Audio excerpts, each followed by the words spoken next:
Hi everybody, Tim Hughes here, and I'm here with Maria, and we're going to be talking about her book, Adaptive Resilience: How to Thrive in a Digital Era. Maria, thank you so much for coming on and talking with me today. Really excited to talk to you about your book. Where can people find you? Well, thank you very much, Tim, for inviting me. So I'm on LinkedIn, and I also have a website, SantaCaterinaConsulting.com, www.SantaCaterinaConsulting.com. It's on my LinkedIn profile as well. And just to remind us, how do we pronounce your second name? It's Maria Santacaterina. Thank you so much. Love the book. Thank you. We were talking just before we came live about how in the world of AI, there seems to be this polarization, isn't there, between AI is going to automate everything, to the other side, which is I don't like AI because I don't really understand it. But what I found about your book was that you kind of are bringing this together and trying to give us trying to create this debate in the middle around the 2 points. Tell us what inspired you about the book, and why did you write it? Yeah, so I was really curious about the technology, and I really wanted to understand how it works because it fascinated me. So I went to lots of different conferences, read lots of different books, but I found that everything was centered on the technology, which stands to reason, but then there was nothing about the humans. And I thought, well, this technology is so impactful. It's so powerful. It's going to dramatically change our lives, at work and at play. And I thought, well, there needs to be something written about this. And we need to try to understand how to respond because the technology is becoming more powerful. It's improving every day. I mean, there are innovations all of the time on the tech side.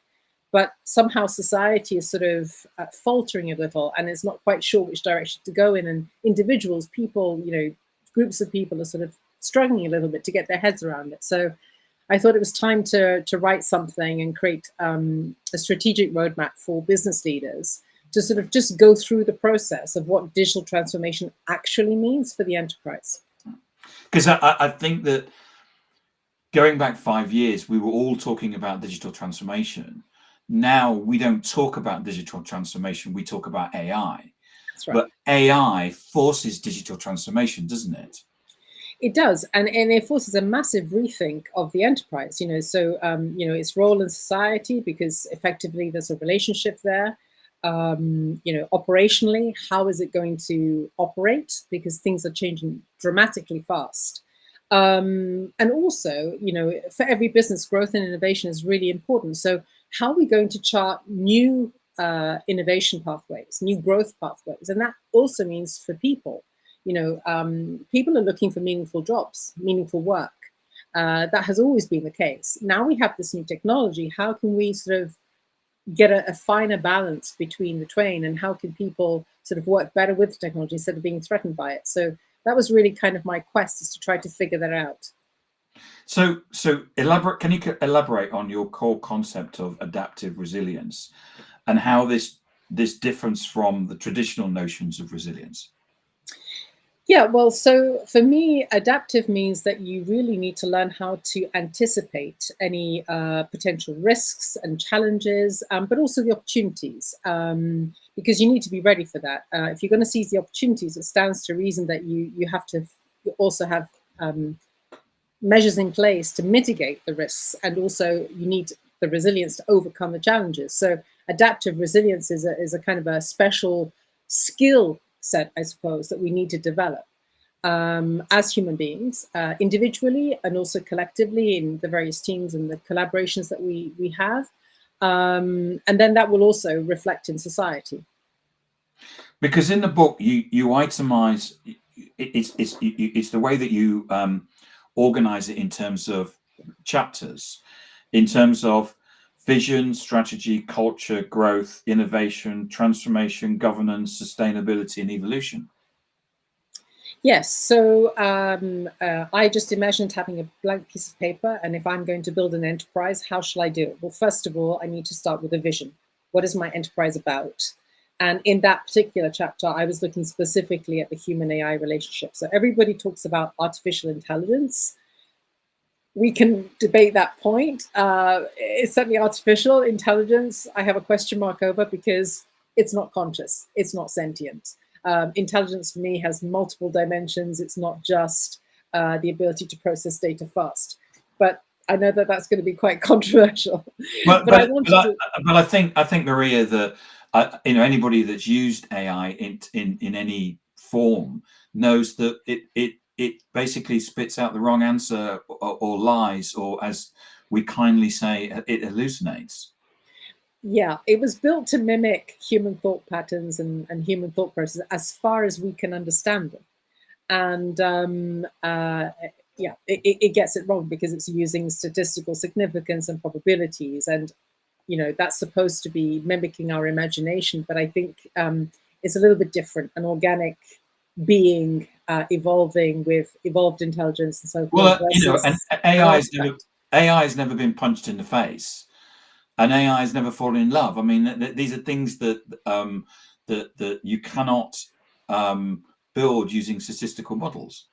I think it's difficult. I do think it's an arduous task. If you could ever formulate mathematically what consciousness is, which we haven't done yet, I still think it would be a very arduous task. And then, the whole complexity of human values, and we could go on. But effectively, the building blocks of an enterprise are, what is the vision? What is the strategy, and what is the culture? And by culture, I mean, what are your values and your beliefs? And that is kind of the foundation. And if we don't understand what those things are, it's very difficult to then take the journey forward, whereby you're going to grow, innovate, and transform. Because effectively, even though we don't talk about digital transformation anymore, and it's only AI, and now it's AI transformation instead, you're effectively going from a present state, if we want to put it in scientific terms, to a future state. But if you don't know what your end game is meant to be, then how on earth are you going to get there? You can't figure out what the strategy is. So the book is organized in a certain way to take the reader through the journey. And then, of course, governance is a big thing, which we're not really tackling all that well at the moment. And sustainability. And sustainability is about life. And then evolution. And for me, I'm a linguist by trade. And then the root of that word is evolvere. You're moving forward, but at the same time, you're coming back. There's a circle, there's a cycle. And if you go back to the origins of this technology, cybernetics, it was all about steering and controlling the machine, but the human in command. And how do you do that? So, we're going around in circles in a kind of a way. So, so how does the digital era necessitate a shift towards adaptive resilience, and what are the unique challenges? Gosh, I mean, I think the biggest difference that we are experiencing today is that AI is embedded in almost every product and service that we can think of. And it's really new. And it's presenting new risks, new challenges, new obstacles, if you like, that we haven't experienced before. So it's not like you can flip over the page and go back to the previous playbook. So you have to reinvent everything. And I think that in itself is a challenge. So we have to become so much more adaptive and so much more resilient in order to overcome those obstacles, which are going to be coming at you in all directions. And I think this is something we haven't experienced before.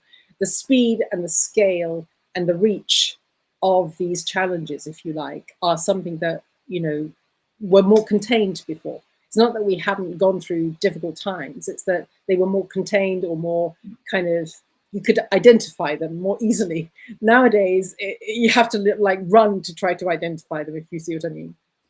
Yeah, I'm finding the way that the AI is changing, it changed by the day. Yes. And you have to constantly read up about it every single day, otherwise you fall behind. Absolutely, absolutely. And the scientists, I mean, the people working on this, the researchers, they are aware, of course, of the technical limitations and let's say the deficiencies. I mean, the machinery, if you like, is built to mimic a human mind, but we don't actually know what the mind is or how to define it, and so we're guessing. And as a consequence of that, there's lots of experimentation going on, lots of different techniques are being tried to try to overcome some of the issues, for example, hallucinations. But everything that has been tried thus far has not successfully, let's say, resolved it, but also because it's an inbuilt feature. I mean, Geoffrey Hinton, one of the godfathers, as he's called, refers to it as confabulations, but it's inbuilt because they were trying to mimic a human capability, which is so hard to do. Intuition, instinct, our ability to sense. I mean, we have multiple sensory devices. We have smell, we have hearing, we have sight, and our vision is very complex compared to that of the machine. So, I looked into quite a few different dimensions to try to understand this, and I realized that there is a marked distinction between the machine and the human. And if you go back to McCarthy, who in the 50s invented this term, he says it very clearly. He says, if we're going to make artificial intelligence, we have to understand what intelligence is. I'm not sure we've quite got there yet. And what does leadership play in fostering this adaptive resilience, and what qualities should leaders have? Well, I have 3 words: curiosity, courage, and creativity. Those, for me, are key leadership qualities. Curiosity, courage, and creativity. Curiosity, because we need to always keep abreast of all the different changes that are happening. So we always have to be learning. Courage, because you have to be brave to take a different stance if that's what's required for your business and your organization, your people. And creativity, because we have to approach the problems that we're now facing and in a completely different way. So those 3 qualities combined for me are very important. And they relate to what I call SEQ, which is social, emotional, and cognitive intelligence. It's not enough to have intellect. It's not enough to be a brilliant scientist. You also have to know how to relate to people. Say that again, Maria. So I call it SEQ, social, emotional, and cognitive intelligence, which is, if you like, it's the pillars to adaptive resilience. It's what makes us human. The fact that we can relate to one another, the fact that we understand emotions. Sometimes it takes us a while to understand them, of course, but in ourselves and in others. And then we have cognitive intelligence with, all the different aspects of that. Some of which we have managed to translate into the machinery, but some of which we cannot translate into the machinery that we touched upon earlier. And so I think we just have to recognize that we need to reimagine the enterprise and lead it in such a way as we forge a new relationship, a new sort of way of the human and AI collaborating. So we're talking today about AI agents. At the time that I wrote my book, they hadn't yet appeared, but they are appearing now. Multi-agent systems, complex adaptive systems. But I would argue that the chaotic nature, what I mean by that is that we human beings need disorder in order to feel free. We need the room to explore and discover, whereas the machine needs order, and it is programmed to create order rather than seek the truth. So if we human beings want to seek the truth, then we're going to explore and go in all sorts of different directions to try to figure it out. And that's what we do best. That's not what the machine is doing, yet at least. And so we just need to kind of rebalance that equation. And that's why leadership is so important, because if you want to win and gain in competitiveness, then you've got to be able to lead the enterprise. And that means leading your people and giving them inspiration and motivation and, energizing them, giving them the courage to go forward, because this is not easy. This transition that we're going through, it's very challenging. Well, we as leaders, we had to learn how to lead people remotely. Yes. And then what we've done is that we've given all of our people these AI tools, and we now have to learn how to lead people when they've got access to these tools, which is, both of them are revolutions, aren't they? Very much so, because you can say, oh, well, it's easier to survey people now because you can just have, the machine on all the time and record every click of the mouse or whatever it is. But if you think about it, it can also be simulated now, arguably.